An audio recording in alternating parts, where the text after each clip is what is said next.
Bonjour, bonjour, bonjour, chers Congolais de père et de mère. Bonjour, chers internautes. Bonjour, Naba, compatriotes Nabiso, partout dans le monde entier. Essengo, Nabino, ba abonné. Il y a Dr News. Nabi que vous êtes déjà prêt. Vous allez bosso ya ba etando eke Nabino. Vous allez bosso ya ba poste téléviseur Nabino. Pour la koyoka molobeli Nabino. Leki Nabino, Mona Nabino, Oamemela Kabino, les actualités au temps réel. Il y a République démocratique du Congo.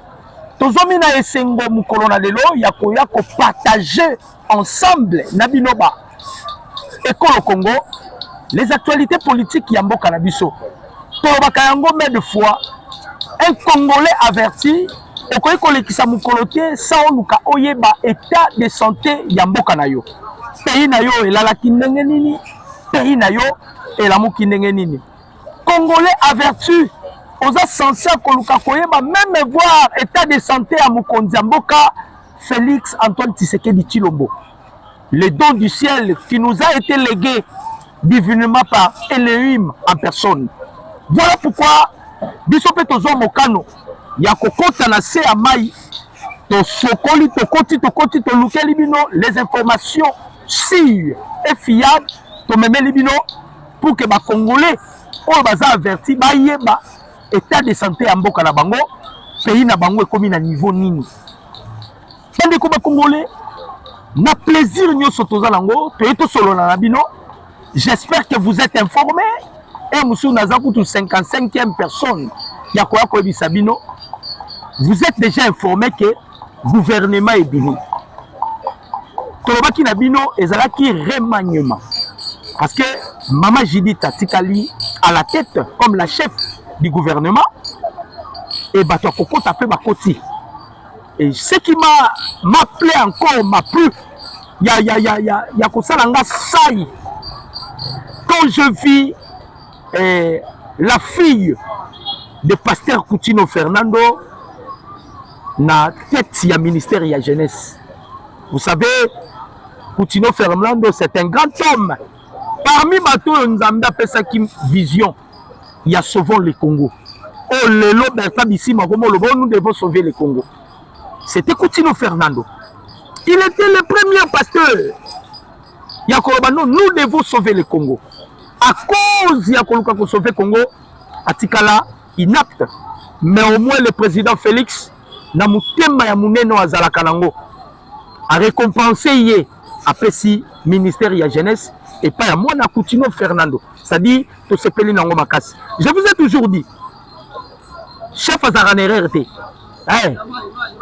chef azarana RRT tant mukonza mboka sali gouvernement na ye to pesa bango chance ba continuer nzela parce que lobi pe biso tozo bongisa lobi pe to koya pe place wana.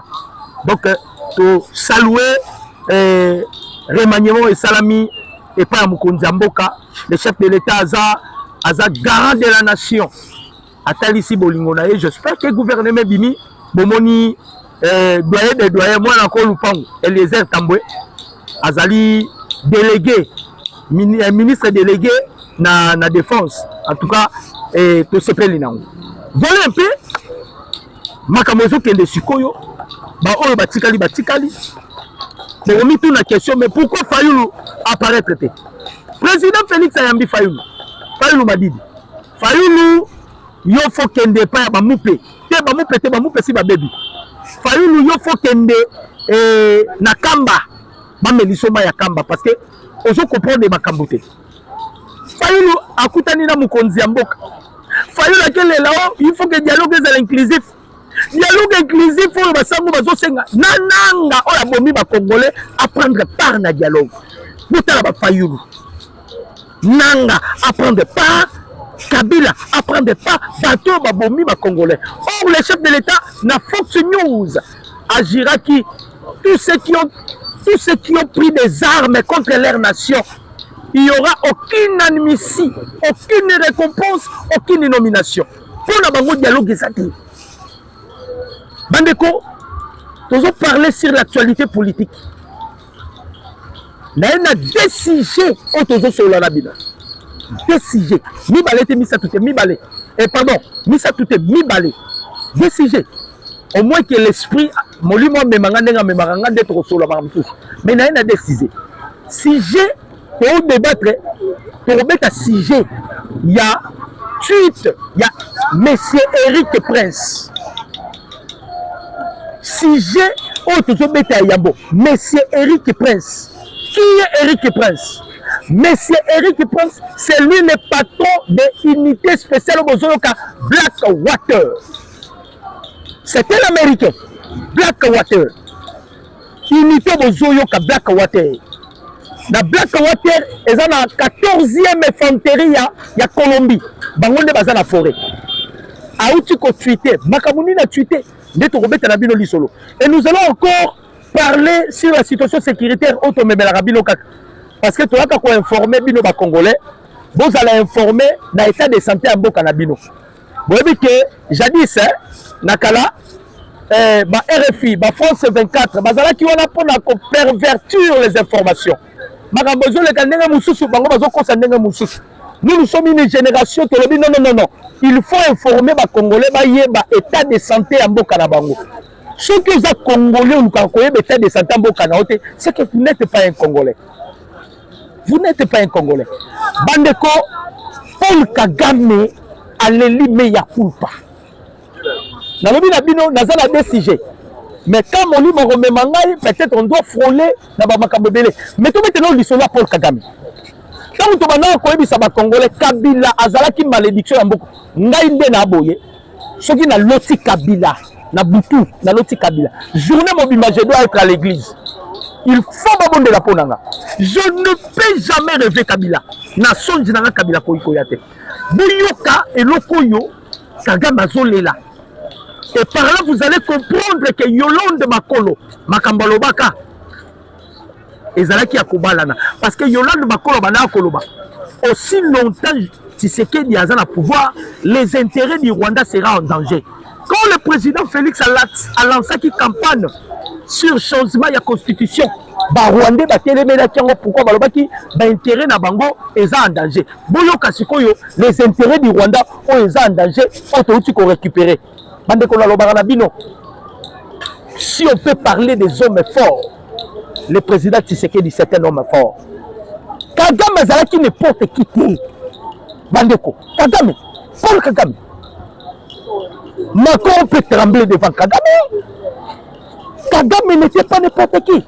Boyoka Makam. Boyoka. Balobi Boye. Savez-vous que le régime de Kabila, Joseph Kabila, avait accordé à Paul Kagame plus de 200 titres d'exploitation minière au Katanga?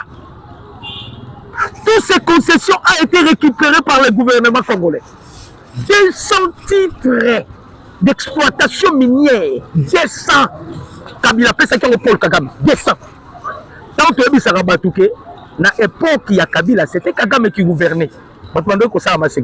Kabila Zala qui m'a gagné. Kabila Zala qui m'a gagné. C'est Kagame qui gouvernait le Congo.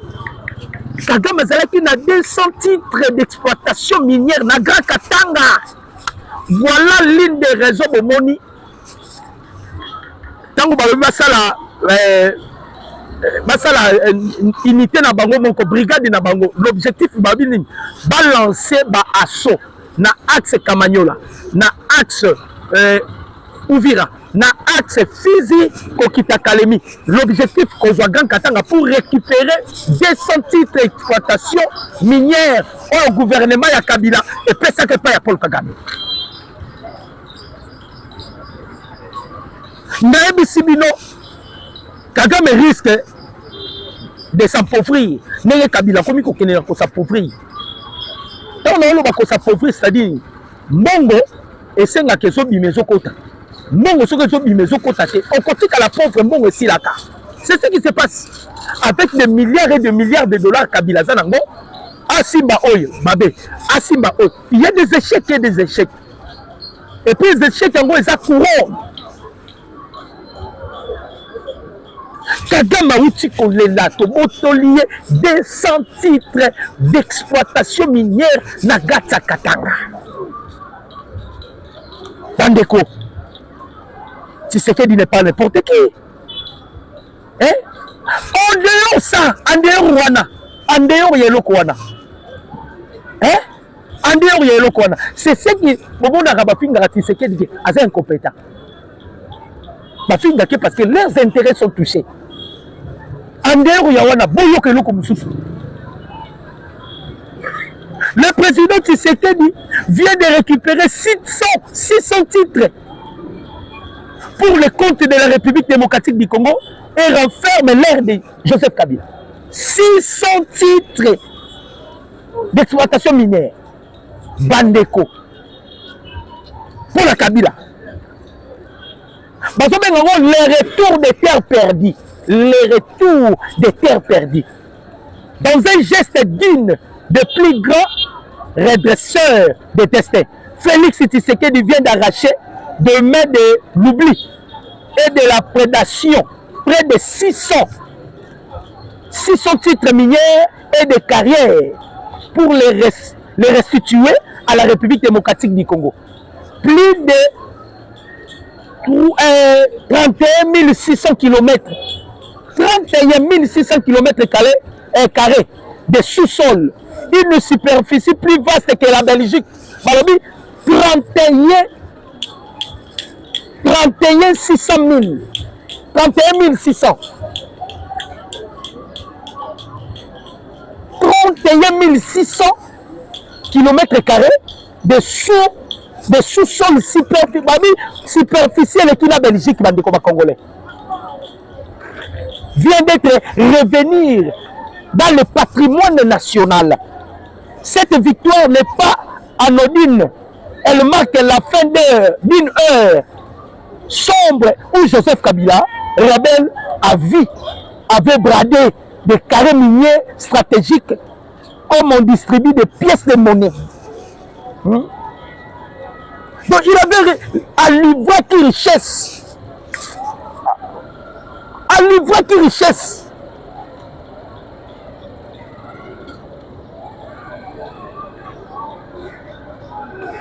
Utala makambu Kabila mane kosala mboko yi.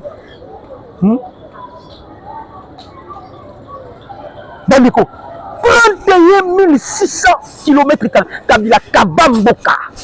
Yango bomoni ba basanjo batelemi banani batelemi donc batelemi so batelemi ils avaient des concessions ici bakaré minier bazwa kambongo ba congolais pendant que le peuple congolais gémissait dans la souffrance. Pendant que le peuple congolais bakonyokwama, pendant que Kabila vivra paradis na terre.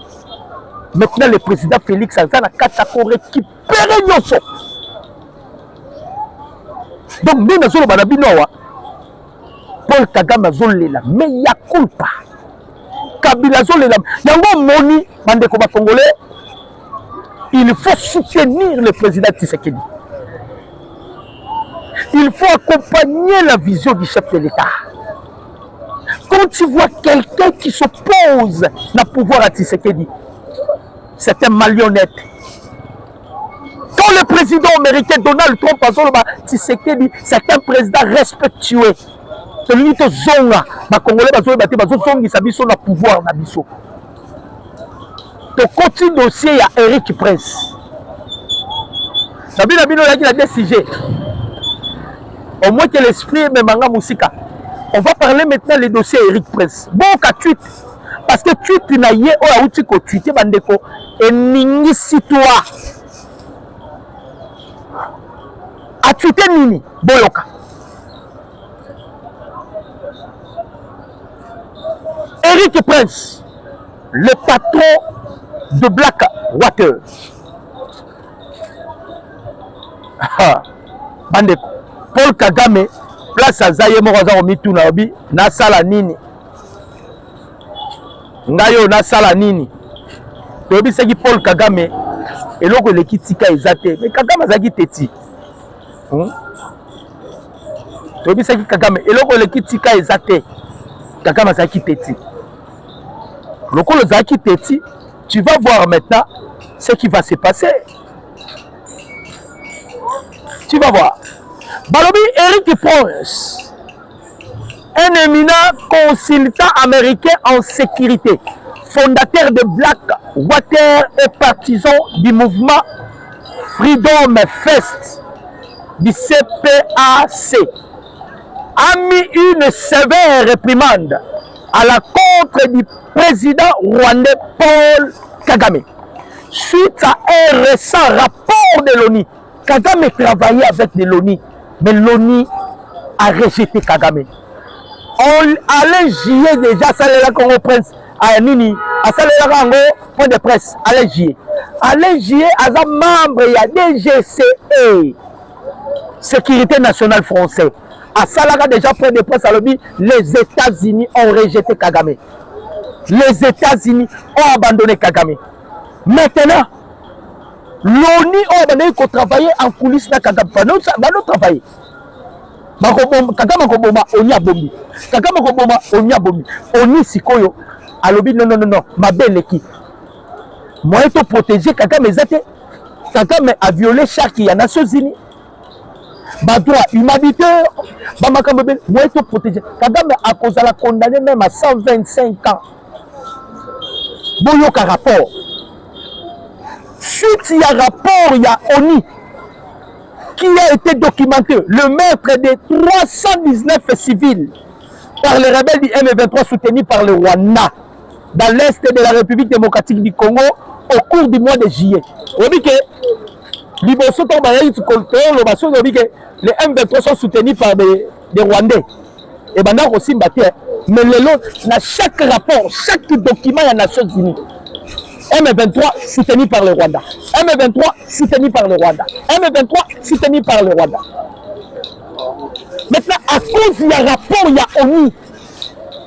On va utiliser ça sur 319 civils. On va qui tué dans un seul rapport. Eric Prince Alobi na Paul Kagame Boyi. Dans un message partagé sur son compte Twitter officiel, Eric Prince a écrit: Paul Kagame, baissez le ton et faites en sorte que votre mère, porteuse de comportement, porteuse, se comporte bien. Votre mère porteuse se comporte bien. Via les commentaires du prince, Eric Prince interviennent dans un contexte de surveillance internationale renouvelé sur le soutien présumé que le Rwanda apporte au groupe rebelle M23 qui continue d'opérer dans la province du Nord Kivu. Malgré les multitudes ou les multiples accords de paix, le Haut Commissariat des Nations Unies aux droits de l'homme a récemment publié des conclusions détaillant les violences généralisées contre les civils, notamment l'exécution extrajudiciaire, les déplacements forcés et la destruction de biens. Dans ces actions attribuées au groupe rebelle rwandais M23. Nous avons un rapport. Rapport mais il faut que les gauche et droite. Groupe rebelle rwandais M23. Kagame, président Félix Aebisaka Kagame. Comme vous avez des pensées expansionnistes pour mon pays, Kagame, tu finiras comme Adolf Hitler. Dans le Baranabino, tu sais que Abi Kakao est une portion prophétique parce que son père, il fit incarnation Simon Kimbangu. Son père fit incarnation Simon Kimbangu. Et le président Félix Ndenga Bisaki Kagame. Moyebi histoire il y a Adolf Hitler. Hitler a soukandengeni. Hitler baboma été. Hitler s'est suicidé. Selon les informations. Alors, ce qu'on a un rapport oyo, bandeko Kagame baklouye. Au commissariat a déjà saisi ça qui la CPI. Alors, ce qu'on a Eric Prince ABC à lobby, dondo nengozo dondo. Dondo nengozo dondo. Mais bientôt, on a une réponse. Mais le Rwanda a toujours nié toute implication directe avec les M23. Bien que des rapports indépendants et des documents de l'ONU divulgués et cités des preuves de soutien militaire et logistique. Entre-temps, les législateurs américains, Boyoka, les législateurs américains ont ordonné une évaluation formelle pour déterminer si le groupe rebelle M23 soutenu par le Rwanda devrait être désigné comme une organisation terroriste étrangère. Awa bomona nananga na Kabila oyo azalaki malédiction mboka na biso yo pendant 18 ans. Na Kagame na Bertrand Bisimwa qui disent que azan natif ya Sud Kivu. Bandeko bakolia pau. Bakolia pau. Eric Prince Bisimwa Paul Kagame problème est ça que Bobo Salate. Récent réunion ultra stratégique entre Eric Prince et le président Félix. Président Félix a Ebisaki, Jean-Jacques Pouroussi. À lobby, Goma Bukavu sera libéré par le Blackwater. Donald Trump devant Massad Bolos. A Ebisaki Bolos. À lobby, Kagame Amata Kita. S'il ne s'incline pas, les États-Unis utiliseront tous les outils possibles pour anéantir Kagame. Voilà pourquoi bateau bamona bayebi seki déjà Kagame bilia kiyo bikoki. Eric Prince alobi tokosunga yo Kagame. Ba rapport ezo bimaka aseko bima. Ba rapport ezo bimaka aseko bima. Hein?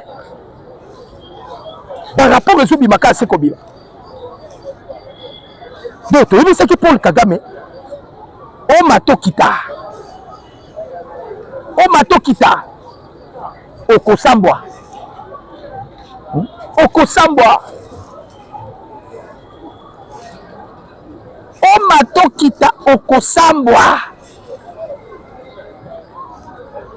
yango sikoyo Eric Prince abisi Kagame problème ezate yebisa batuno okochaka wana parce que wanga na kati abisi yebisa batuno okochaka wana kala mingi te kala mingi te bakozala servi babi Kagame leli aleli nano leli te solobaka il y aura un jour makilo Kagame bomaka mbula na mbula parce que lorsque baké kozwa sultani makenga qui vivait dans la brousse bazoué ba bimisa libanda pourquoi ba bimisa qui est parce que l'objectif n'a pas été ouvrir. On peut blaguer avec toute autre personne, mais tout ça n'a pas mis balé au blaguer dans Bangote. Naïto Rikuna Luboya Kachama. Johnny Luboya Kachama, Nico Lobalion, Nachilou Bassi, je m'abuse. Luboya Kachama. Oye na ouvrir Emile William Yoka Kombo Yakotuma. Oh Kabila aluki ba manœuvre Kabila ba manœuvre atie ba mosolo pour la corrompre bango. Mais vous allez remarquer que ils ont resté loyaux à leur nation. Baza lokola Franck Kitumba. Ndoki baza lokola pasteur. Normalement église à Chiweo, on devait l'arrêter. Pas Kangango.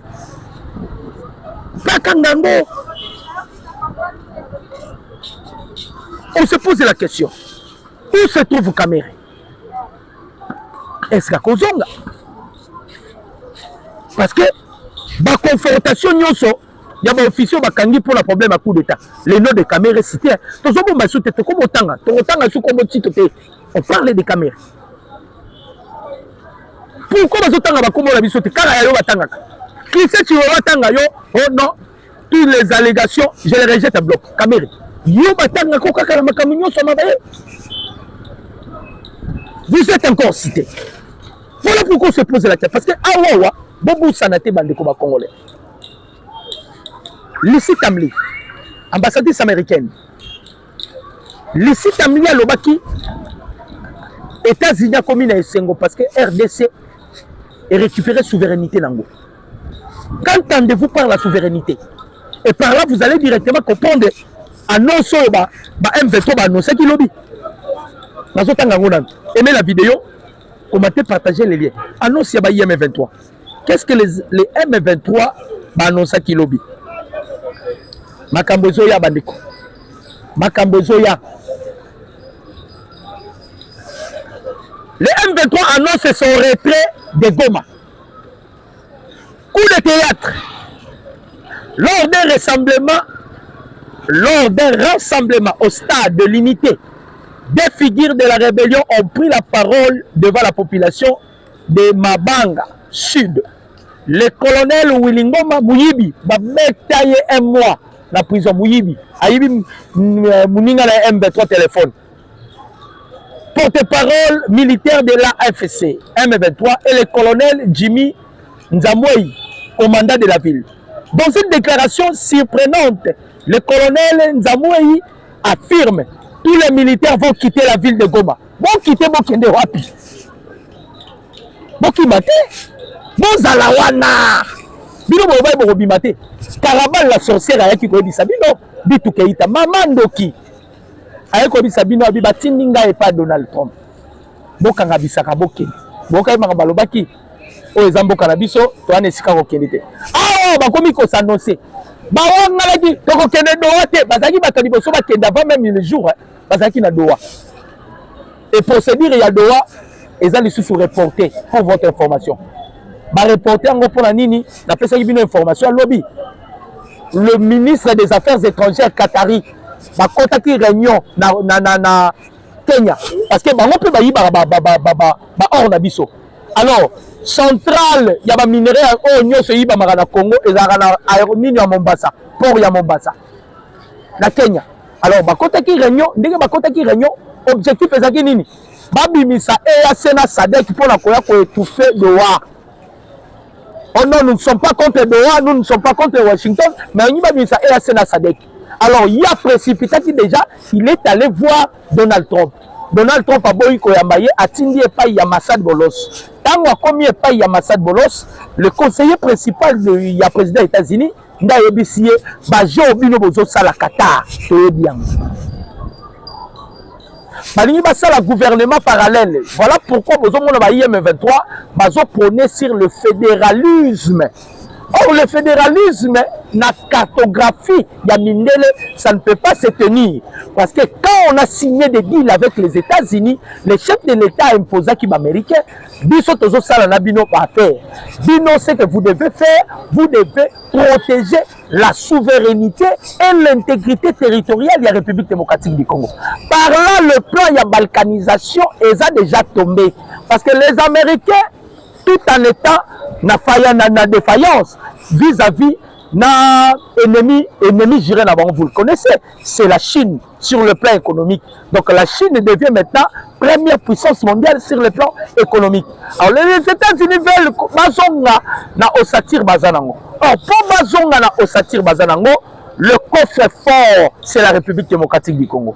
Donc sans le Congo, les États-Unis ne peuvent jamais contrôler le monde. Voilà pourquoi le sénateur américain Tshisekedi vient de sauver les États-Unis. Pourquoi? Parce que les États-Unis ont un problème. Tu perd de plus de 655 milliards de dollars américains. Et puis, dans l'horizon 2030, on ne parlera pas des voitures, il y a essence pour la pollution du monde. On doit maintenant fabriquer des voitures électriques. Or, pour avoir des matières pour la fabrication des voitures électriques, la République démocratique du Congo, 70% d'exploitation à cobalt. Donc, Congo est Kimi, Oroyawa. Horizon 2030, on doit procéder sur la transition énergétique. Milinde Rosala, c'était faut monter comme électrique. Mituka électrique. On a besoin de la RDC. Voilà pourquoi dans le Bakayango, si tu veux dominer le monde, vous devez prendre à la merci la RDC. La RDC est le coffre-fort du monde. Quand tu vois un Congolais, Zolo Babate Kamboko, c'est un Congolais maudit. Un maudit. Ce pays, c'est le pays le plus béni au monde, la RDC. Biso mabele na biso so ozwangwa otango ta likolo 1000 ozwimbu motio bwa kizeli lobe yebi mimbu. Le pays, la terre le plus fertile au monde. Problème tout ça. Donc les Américains, bazana condition et puis boye bali sousou, bande comme Congolais. Je vous ai toujours dit. Rwanda bomonaka ezalaka ya ba tout cité. Bazana race misat na Rwanda. Batua baza, Bahutu na Batuti. Mais Batuti ce sont des des étrangers, c'est un étranger na Rwanda. Rwanda eza Bahutu na Batwa. Batuti bazalaka na mabele te pour votre information. Baya na Rwanda, voilà pourquoi baya na Rwanda, bakoma ko boma Bahutu.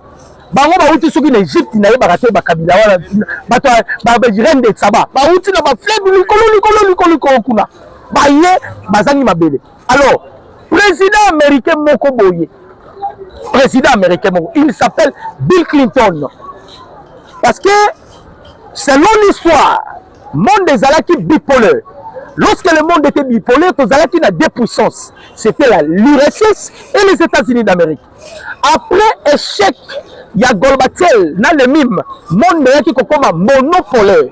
À l'époque, c'était les États-Unis qui dominaient.